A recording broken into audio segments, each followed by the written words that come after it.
Shalom and welcome to this edition of Revealing the Truth, where we cover the headlines, the heartlines, and biblical truth. I'm your host, the Reverend Rabbi Eric Walker. You know, maybe we have just been lulled into a false sense that abuse only happens to females, but the rise in reported cases of male sexual abuse has doubled. Yet only 1 in 3 cases is actually reported. The church, Boy Scouts, universities, and entertainment industries have shed light onto an ever-growing problem, but the shame, hurt, and embarrassment has the same devastating effect on men as it does women, but it's much less talked about. Our next guest was beaten by his father, sexually assaulted by a female relative, and verbally abused by both parents. At age 6, a boarder in their family home sexually molested him and his sister. With such a devastating past, it's natural to wonder if healing is even possible. The answer is yes. Veteran author Cecil Murphey has written or co-written more than 135 books, including the New York Times best-selling 90 Minutes in Heaven with Don Piper and Gifted Hands, the Ben Carson story with Dr. Ben Carson. His books have sold in the millions and have brought hope and encouragement to countless people around the world. C stays busy as a professional writer and travels expensively to speak on topics such as writing, spiritual growth, caregiving, significant living, sexual abuse, and recovery. Prior to launching his career as a full-time writer and speaker, C served as pastor in Metro Atlanta, as a volunteer hospital chaplain for 10 years, and was a missionary in Kenya for 6. Here to discuss his latest release, More Than Surviving, Courageous Meditations for Men Hurting from Childhood Abuse, is Cecil Murphey. Cecil, welcome to Revealing the Truth. Thanks so much, Eric, for having me on your program. Well, it's a delight and it's an honor to meet you, Cecil. This issue of male sexual abuse is now coming to the forefront. I know that statistically that 1 in every 4 women will experience sexual abuse before their 18th birthday. We know that 1 in every 10 men will experience physical abuse before their 18th birthday, but statistically we are not able to really wrap our arms around as much statistical data as we have with women as we have with men, but my expectation is the numbers are probably parallel, that about 1 in every 3 or 4 young men have had some kind of sexual abuse or physical abuse in their life, and it's just underreported. The shame in even talking about it is so overwhelming, and the brokenness seems to be so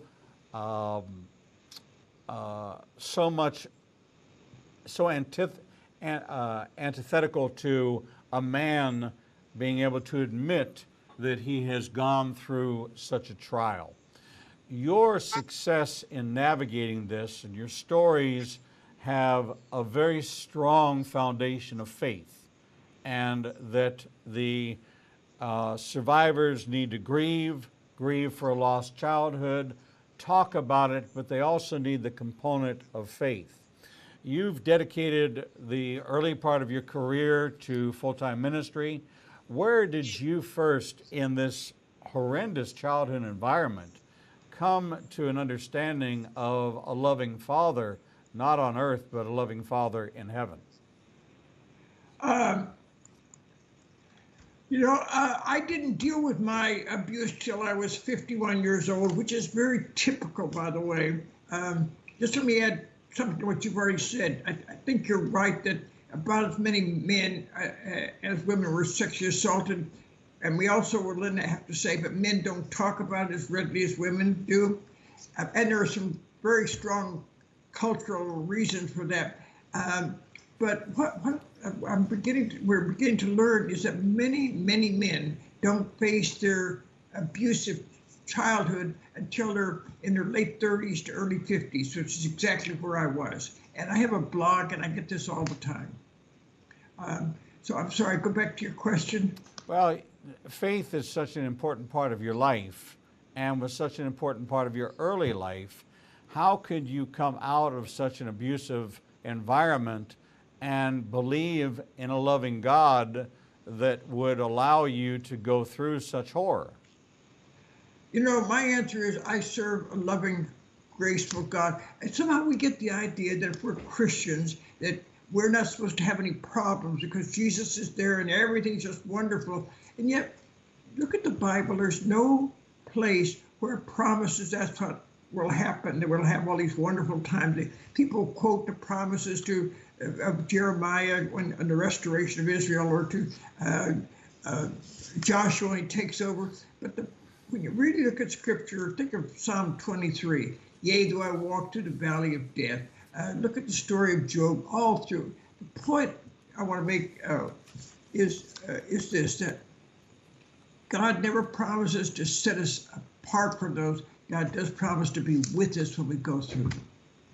So where did your faith journey begin, and how did you get to know Jesus, and how were you able to use your faith as a way to sustain you, if it was your faith that sustained you through so many instances of abuse in your life?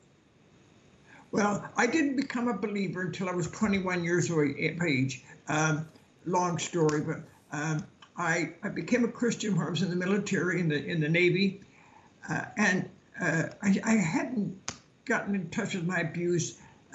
One way of dealing with abuse is my way, which is with many of us, where we forget. That's denial is what you call it.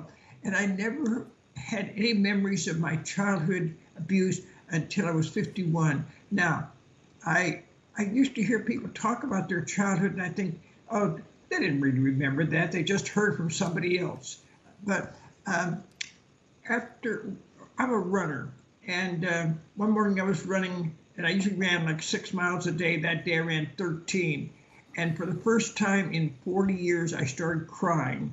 See, my dad used to beat me regularly, and I promised myself he would never see me cry again. At any rate, the point is, I started crying, weeping. I just couldn't control it. And as tears came, the memories flashed back. I have two important people in my life. My wife, number one, and this is what's so important. I told her, and she said to me, I don't understand this, but I love you and I'm with you. And she's one of the best Christians I ever knew.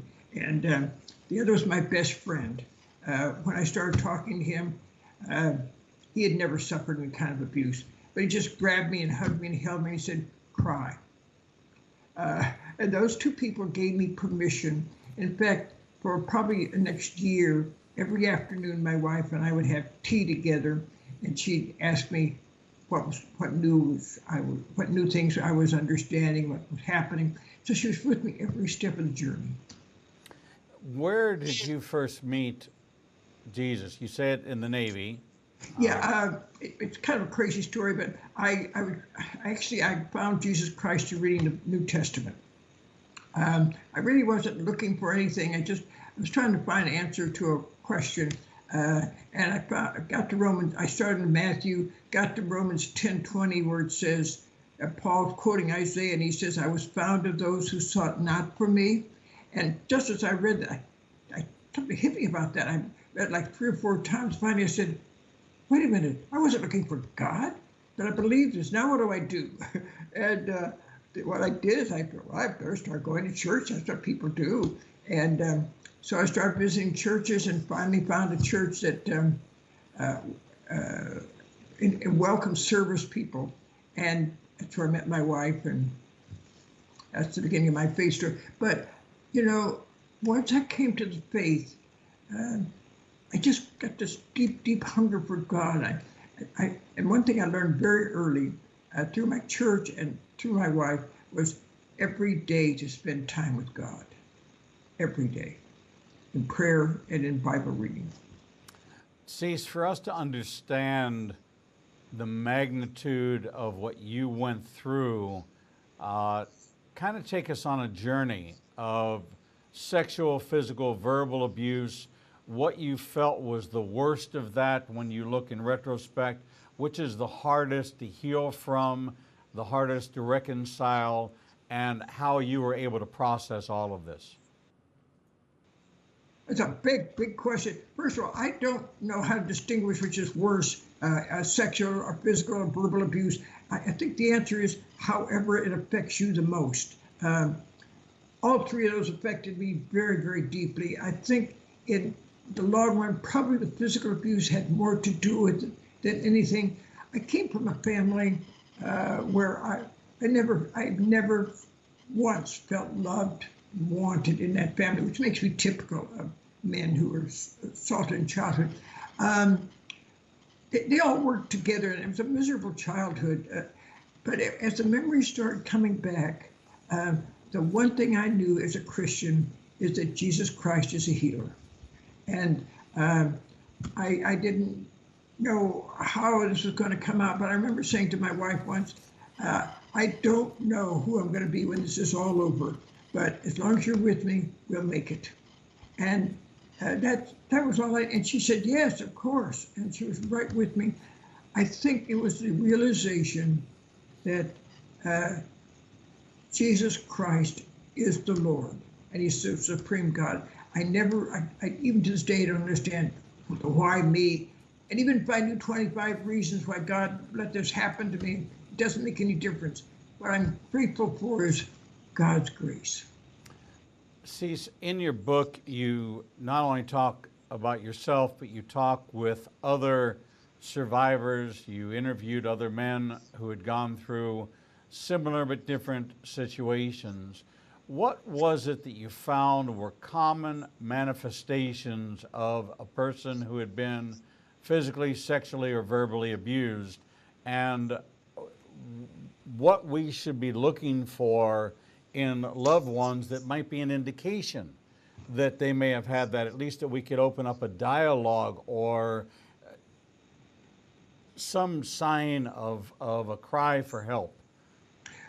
Eric, that's another great question. The typical symptoms of that, you want to call it that, is that we felt unloved, we felt lonely, we felt nobody really cared about us.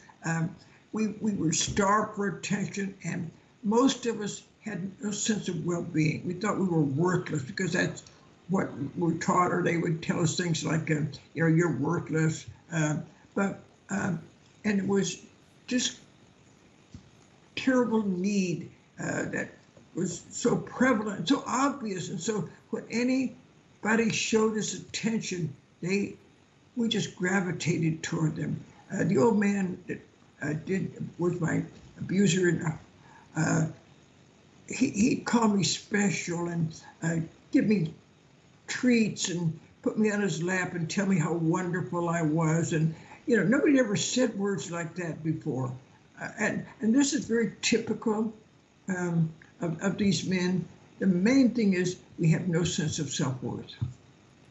So in this no sense of self-worth, how deep does that go? Because here you were married long before you came to the reconciliation of the fact that you were a victim of abuse at multiple levels. So although on one sense of the psyche you felt unworthy, you still were able to function in a marital relationship, find a wife, have a family. It was so suppressed that even though the underlying theme was unworthiness, you still found love, you still found fulfillment, but it wasn't to the degree or the level of the fullness of what you could embrace until you found your healing. Well, yes, I understand what you're saying. Let me just tell you, this sense of worthlessness meant that, Eric, for most of my life, even until just maybe 7 or 8 years ago, I was a driven man. You mentioned I'd written 135 books. It's actually closer to 140, but that's not the point. The point is that I felt so worthless. I had to keep proving to the world and to myself that I was worthwhile. I was driven. I think that was the biggest thing with me. And the best thing that happened to me is God gave me this wonderful wife, because most of the men I've talked to have had terrible marital relationships. Every once in a while, something strange would happen within my marriage. For instance, one time I'd been out busy, I traveled, and I came home late at night. I thought my wife was asleep, so I got into bed, and just as I lay there, she reached over and touched me, and I freaked out. Just a sudden, unexpected touch. So I had a few little quirky things like that, but by the grace of God, I was able to pretty well function. And I honestly believe I had a praying wife, and I really read my Bible and prayed every day. And I think that helped me more than anything else. When you interviewed the other victims and they shared the same unworthiness, what was the reason that prompted all of you to finally, what was the stimuli? Was there anything in common that do we each have to come to that point of brokenness or remembrance before we can deal with the issue? Yeah, we're not, now mine was denial, or call it what you want. I call it amnesia, but, and some of these men are aware of it all the time and need permission to talk about it. One of the most frequent contributors to my blog, his name is Roger Mann. He's very open about this. His father, who was a minister, was his abuser. And he's now in his third marriage because his father just absolutely ruined him in his relationship with women. And it took some really serious problems, like 2 divorces, the pain he went through. I can go on and on with story after story, but all of us, it had to come a place where we just said, God, I need help. Once we face that, thing can happen. Right. You write that the deeper the wound, the slower the healing. That's in the natural as well. The deeper the wound, the slower the healing. But this is a process that, interesting enough, is just like an abscess, where on the surface it appears to be healed, but then there's this pocket of just infection, and if you touch that place, it may appear to be healed, but it causes pain. And Yes. That's where we have to look at, and I often counsel people to say that when somebody says something to you and you respond with the hurt, before you respond, you have to say to yourself, why did that hurt me? Okay? This person loves me. Your wife says something to you and it hurts you. Why does it hurt you is what we need to do. You go to a medical doctor and you say, doctor, I have a pain. And so he says, where is it? And he pushes and says, does it hurt there? You go, no. Does it hurt there? You go, no. Does it hurt there? And you yell, ouch. And then what does he automatically do? He always presses that place a second time. The first time is determine where. The next time is to start to begin the process of why. And this is part of this examination that we have to go through, is to recognize that these wounds actually have to be opened and then cleansed, okay, just the same way you would with any kind of physical wound. And then at the very base, at the very point of origin, is where that healing has to take place so that it can close up completely. So that although there may be evidence of a physical scar, I can touch that place, but it no longer is a source of pain. And so it makes sense. I'm sorry. Once in a while, I encounter men who will say to me, well, that happened to me too when I was a child, but I got over it. And I don't argue with them, but I know it's probably not true. It probably means that they've ignored it and they've never been able to talk about it.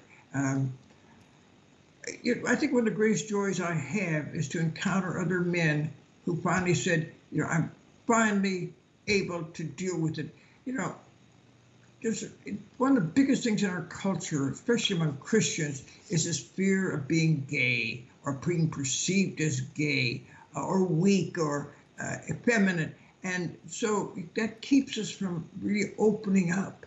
But once we are able to look at ourselves and have somebody to stand there and support us, then the healing can come. The other thing that you've already alluded to, that is healing is slow. It doesn't happen overnight. My own self, I said I started this at 51, and by the time I was 53, I kept thinking, why am I not healed?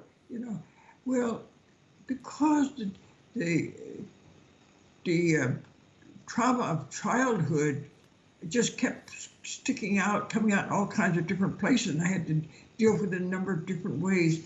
And every time it came up, I had to face it and then ask God for healing. Cease, we know that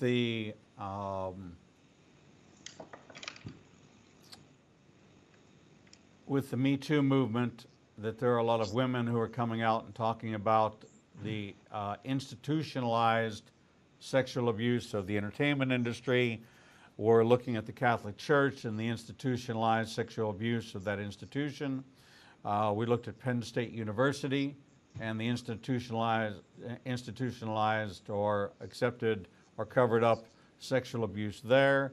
We know that the United States Senate has a fund for the payoffs of those that have had improper relationships with staff members.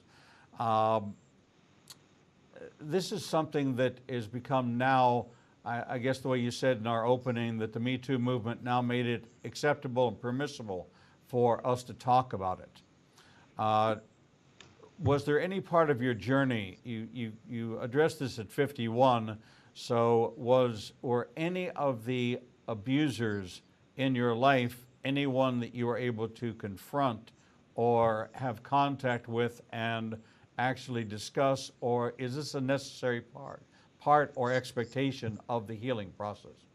No, my perpetrators were all dead. But you know, Eric, I really ask people to hesitate before confronting their perpetrators. My question always is, what do you want? What do you expect from this? Now, about 6 months before my dad died, I still hadn't really gotten in touch with how deeply hurt I had been. And I couldn't even remember the bees, but I knew that I'd never, ever felt the least bit of affection for him. I made a trip to Iowa where my father lived, and I made sure I was alone with them. I spent about 45 minutes just pouring out my heart to my dad, telling him that I always wanted to be loved by him, and I never felt anything from him. And at the end of that time, he just kind of shook, nodded. He said, well, okay, got up, walked out of the room, went to his bedroom. I never saw him again until I left. My point is that if you're trying to confront somebody, what do you want from it? These people who are perpetrators, I've read some statistics that said the average perpetrator may violate up to 200 children.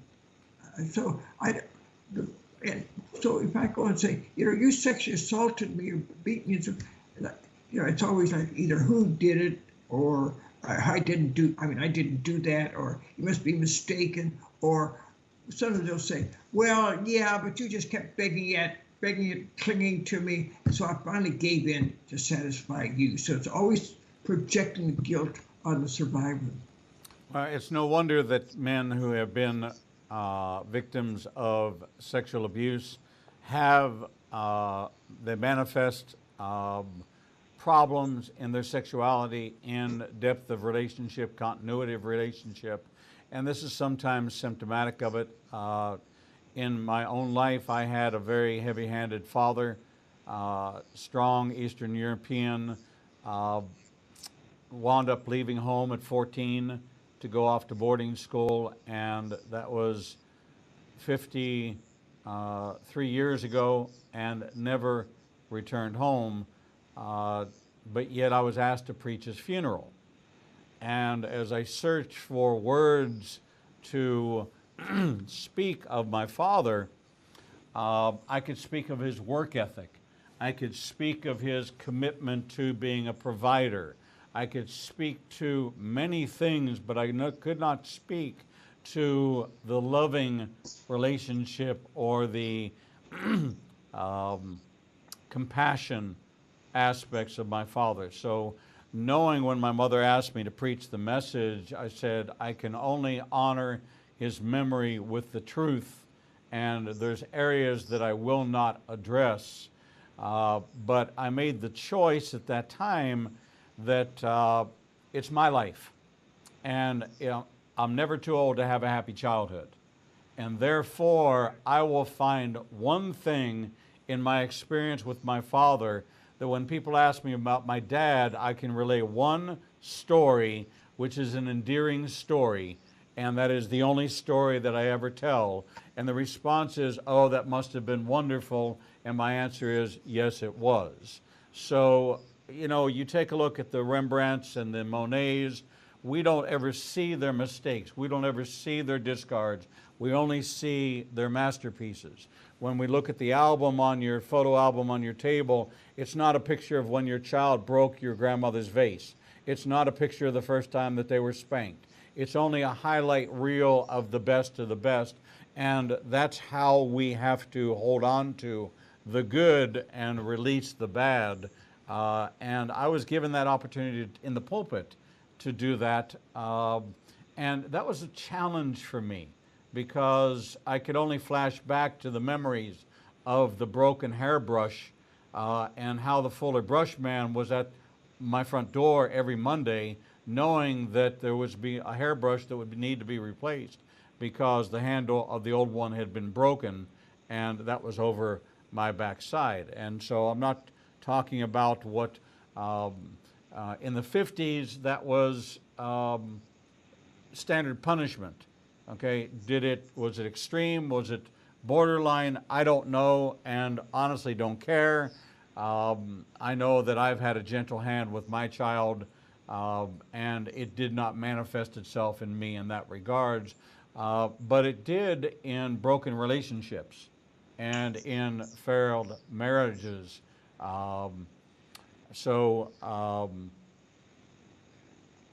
There is impact in many different ways, and it manifests in different ways. We're talking with Cecil Murphey, author of More Than Surviving, Courageous Meditations for Men, Hurting from Childhood Abuse. Men are being abused at almost the same level as women, yet it's underreported, underdiscussed, and this is a book that gives a man permission to open up and talk about and grieve for a lost childhood, to be able to talk to a safe person about the issues that happen, to bring to remembrance, and then bring reconciliation through the healing power of God. We're going to take a short break, and after that break, we're going to return and dig into some of the meditations, some of the discussions that Cecil had, some of the insights he has, and how we can address this and how we can heal from it. Because the promise is you can be healed from your past. We'll be right back. Shalom, I'm the Reverend Rabbi Eric Walker, and I've got a question for you. What do you think they're doing with your DNA? Oh, you know that 23andMe kit that you sent off, and you got back that report that told you you were Irish, you were French, you were Jewish? Wonder who's interested in that information.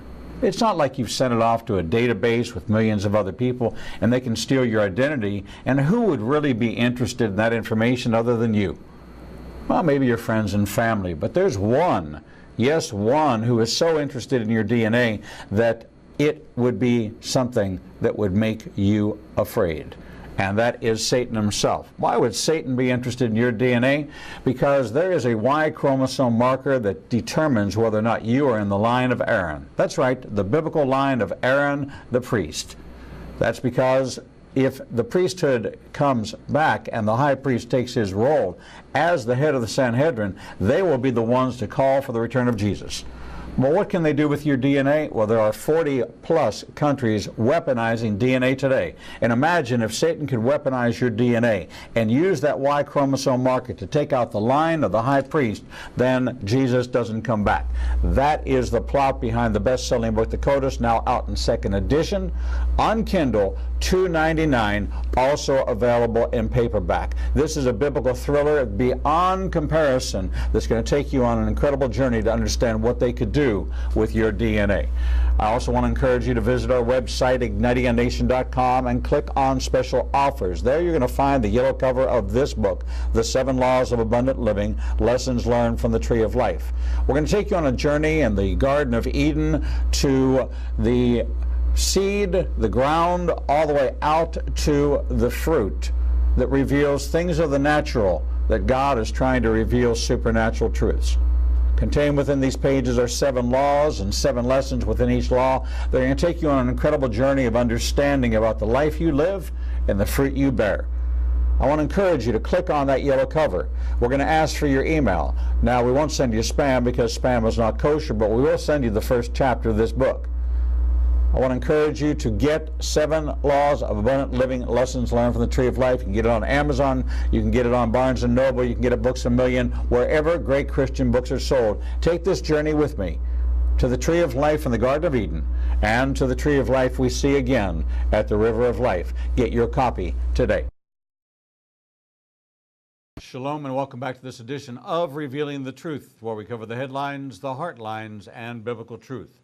I'm your host, the Reverend Rabbi Eric Walker, and we're talking with Cecil Murphey, author of More Than Surviving, Courageous Meditations for Men Hurting from Childhood Abuse. Cecil, welcome back to the program. Thank you very much. Cecil, 51 years old, you came to the understanding and faced your demon. There were a host of them. I don't know if there was as many as a legion of them, but you had a physical, sexual, and verbal abuse, a cocktail of abuse from multiple perpetrators.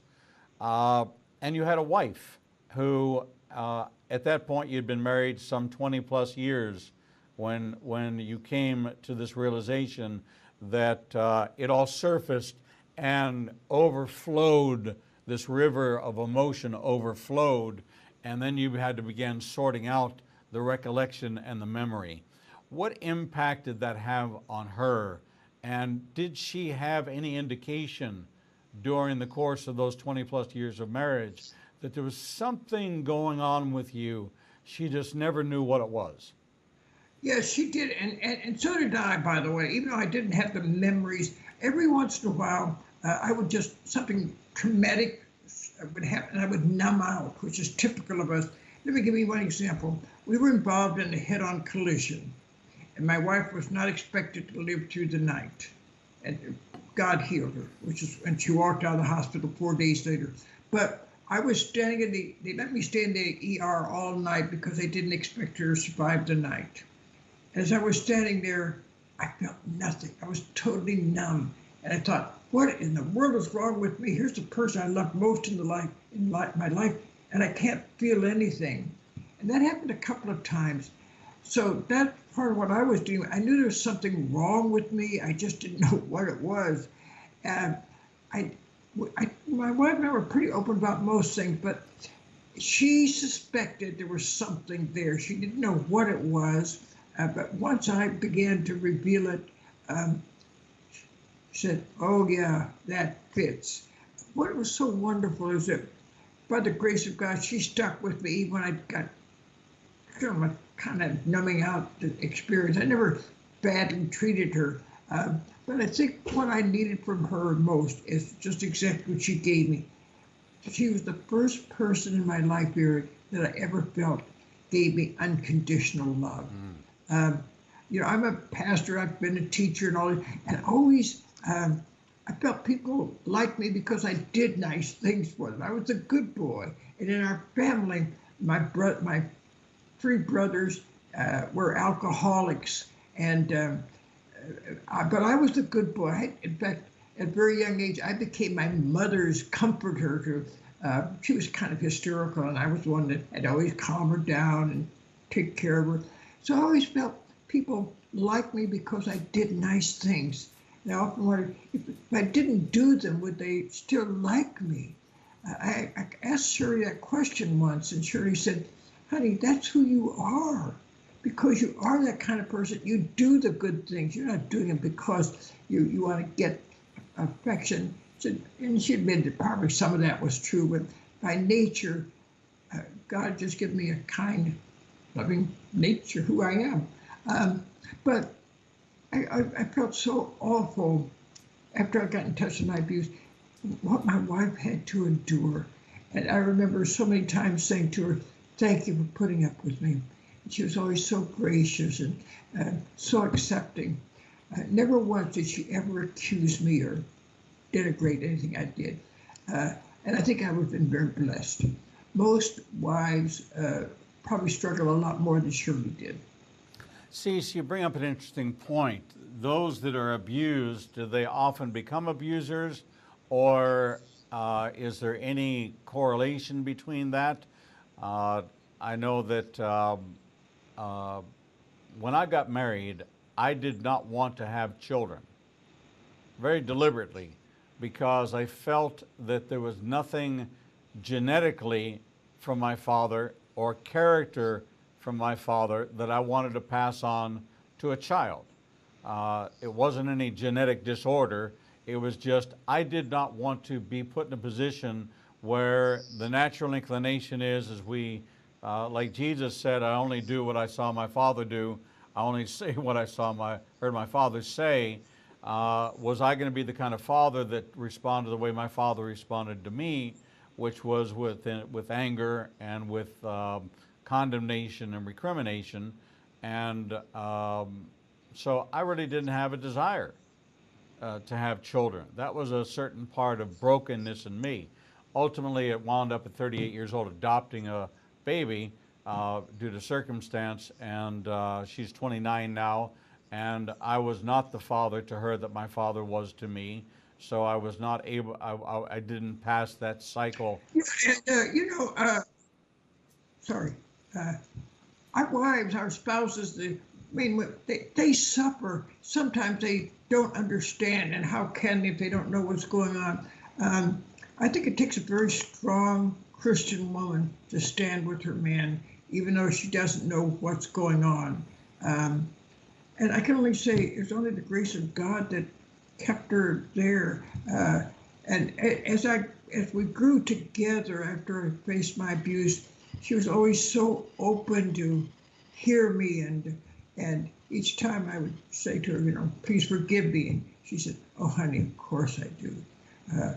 And mentioning forgiveness, can I go on and talk a little bit about my father, my perpetrators? I think forgiveness is one of the biggest, most crucial steps that we have to go through in our healing, is to forgive those who abused us. And you asked if there was any correlation between those who are abused and become abusers. I don't know about correlation. I know there's a percentage of those, because that's what they call the learned behavior. I do think most men suffer from some kind of issue. Here's my personal theory. If our major abuser was a male, our tendency, I think, is to have some form of same-sex attraction. It doesn't mean we have to open ourselves to it, but it's there. My wife, and I had that, my wife saw that, and she understood, and she also knows that I didn't do anything about it. But we all have these kind of crazy things that happen to us. We're not aware of them, but we must forgive. And I really struggled with that more than anything else in my life after I became aware of my problem, is how to forgive my perpetrators. And one day it just helped me to understand something. I don't think any of them were ever happy. Yeah, they were probably satisfied when they did it, but immediately after, how would they feel? I began to think of them like addicts. I don't know if that's really an addiction or not. I know that for me it looks like it. They're driven, they're compulsive, they have to do this kind of thing, and momentarily it's satisfying, and then once it's over, they go on again. So a couple of things that helped me was to realize that my father, my abusers, were all unhappy people. They didn't understand grace. They didn't know how to forgive themselves. And so my biggest problem was not only to forgive them, but you mentioned your father, how you were able to finally say something good about him because of his work ethics.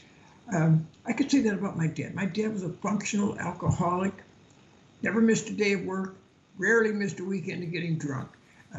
But after he died and after I dealt with my abuse, I realized that there were some really good things in my life that came from my father.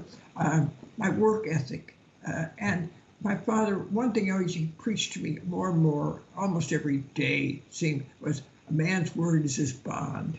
And it was that kind of thing. My father, despite all his craziness, in many ways was a very generous person. Mm-hmm. And I think I got that from, my father was a bright man. And I think I got that from him as well. And so I look back and I think, yeah, I had a terrible childhood. My dad was the problem, but he also gave me some good stuff. And once I was able to acknowledge that, and one thing that happened to me a few years ago, our house burned down and lost everything, including one son-in-law. And as I was standing there looking at this, and knowing my son-in-law was dead, I thought the words of Job. His wife came to him after his first big tragedy. She said, "Oh, just curse God and die." And he said to her, "We have received good from the hand of the Lord. Shall we not also receive evil?" And just, I think for the first time I really understood what Job was saying. And I thought, yeah, God was here. And minutes after that, my best friend came by when the house burned down. And I turned to him without thinking. I said, "I've been preparing for this." And he knew what I meant. I meant that emotionally, spiritually, I was working toward this. I'd gone through an awful lot, and now I could handle it. Which brings us to the whole point of, I don't think we ever get anything that happens to us that God doesn't help us get through it. And then we get on the other side, and it's like, now we know that all things work together for good. I hate all the things that happened to me, but I will tell you this, I don't think I could have been as understanding and caring, as compassionate about other people if I hadn't gone through this myself. I think when we suffer, we can learn from that suffering. So forgiveness, I think, is absolutely crucial. And this is where a lot of people mess up. And one of the things I think happens is, I've often heard them say, "Well, I'm not going to give him a free ride." You're not giving him a free ride. He's not suffering because you haven't forgiven him. You're the one that's suffering. Oh, you're exactly right. See, the final entries of your book deal with healing. What does it take to really heal? The promise of this book is that you can be more than a conqueror, more than a survivor.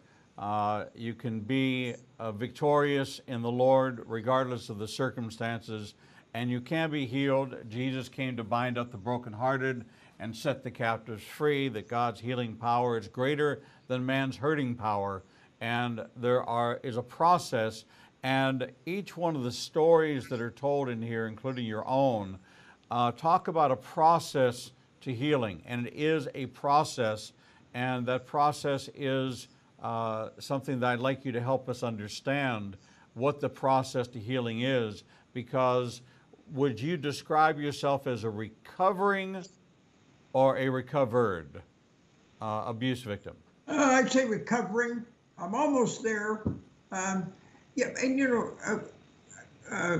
I have to say that, Eric, for everybody, the journey's different, and some of us forgive and adjust more readily than others. I think a lot of it has to do with the people in our lives who are surrounding us as adults. But until we really face the pain, and that's the hard part. This is where a lot of men just won't do it. They just don't want to experience that hurt again, but you have to. After memories started coming back, I think it was probably, I don't know, it seemed to me it was months, but I don't remember how long. And that every day I was crying and facing my pain and then asking God to help me and to forgive. But until you really face the hurt, the deep, deep hurt, it's like you mentioned earlier, getting some kind of a physical problem. Until you get down there and get to the real cause of it, there's no healing. You can treat symptoms, but until you get to the cause of the root of it, you're not healed. And that's where I've started. And, I keep thinking I'm almost there, and then every once in a while something new will come up that I realize, that's still something I have to deal with. The key to all of this, the underlying key to all of this, is that we have to grab a hold of the hand of the one who made us and the one who died for us to find the real healing, because on our own, through traditional psychology, without the Christian component, without the biblical component, it is a mental exercise, and the pain center is not the brain. It's not the thoughts, it's the heart. And when the heart is wounded and the heart is hurt, the whole body is affected. So a man thinks in his heart, so he does. Every inclination of the heart is evil. Every thought of the heart is evil. But on the other hand of that, if a man believes in his heart and professes with his mouth that Jesus is Lord, he will be saved. How important is it that someone receive help from a Christian component to find real, true healing and spiritual reconciliation with God, who, you have to acknowledge the fact, knew this was happening, but yet did not stop it from happening, and each victim has to reconcile that in some way. What are your thoughts on that? Yeah, I think you're absolutely right. And again, I keep going back to this, that I think sometimes we get angry at God because God didn't prevent or didn't stop it. And, there's no answer to that. We all face tragedies and hardships in life, and God could have stopped every one of them. But, God doesn't do that. But what God does is gives us grace and help when we go through that. I think that's what happened to me. Once you start dealing with it and really seriously praying for God's deliverance, it does happen. Slowly for some of us, maybe rapidly for others. But I can just tell you that part of my growth has been this excitement of always finding new grace from God. I keep seeing new ways in which God is just with me and loving me and taking care of me. And, I think I've already alluded to this, but one of the things that I think has been so good for me is by going through all this pain, I'm now able to reach out and understand others when they go through their pain. Do you find that this is a new aspect of ministry for you, that you are someone who wants to be a go-to person, a facilitator, a connector, helping people on a pathway to healing? I know you post on the web. Where can we find your posts on the internet? Well, just my name is enough. This book you mentioned is actually my third book on the topic of sexual abuse. And by the way, I publish almost everything I write, but that book took the first book, which is called When a Man You Love Was Abused. It took me 6 years to find a publisher and for somebody to take a risk with it. Because I talked to probably 8 or 9, maybe 10 publishers or senior editors, and each of them would say things like, "Oh, men don't get abused," or "Come on, that's just not a big problem." And I think they were just afraid of it. But my publisher that finally said, "Yeah, okay, we might not have done this a few years ago, but I think we're ready for it." And what's happened, Eric, is that not only am I getting response from the book, in 2010 I started a blog for male survivors, which is done well. It doesn't show a great many members. A lot of them do it, without actually joining. And people comment all the time. Probably half of my responses are from someone called anonymous, and that's perfectly okay. Or I've had a few people who use a name and then later will contact me. No, that's not my name. One was Ben Franklin. And finally, he wrote to me personally. He said, "Yeah, that's not my real name. I just didn't know what kind of a group you were." But what I've discovered is that the more honest, transparent, and vulnerable I can be, the more I help them. And the interesting thing that's happening, Eric, I would say probably at least once a week I get an email from a woman who is talking about her troubled marriage. And you asked earlier about Christian counseling. I think the Christian component has to enter into this. The only way, now that's, of course, that's my prejudice as a Christian, but because I truly believe that Jesus Christ is the healer of the soul and the body, I really truly believe that without him, it's very, very difficult to find true healing. Amen and amen. Cecil Murphey. Cecil Murphey, that's Murphey. You can just look up his name, Cecil Murphey, on the internet and find this blog, but get yourself a copy of More Than Surviving, Courageous Meditation for Men Hurting from Childhood Abuse. And this is not just for somebody going through this, but the spouse of one who suspects, the one who might need to hear the stories of others in order to be more probative, to be more opening, more encouraging in helping the person in her life that she loves. This is something we need to start to understand, that men are victims too of sexual abuse, and it manifests itself in some ways in same-sex attraction. It may be in broken marriages. It may be in anger issues. It may be in a lot of different areas, and it may be an underlying theme that they were abused at an early age. Cecil Murphey, thank you so much for sharing this hour with us here on Revealing the Truth. Oh, thank you, Eric, for having me as a guest, and I really appreciate it, because every time this gets out, we just give more and more people permission to heal. Amen. Amen. We're going to take a short break, and when we come back, we'll bring you the next edition of Revealing the Truth.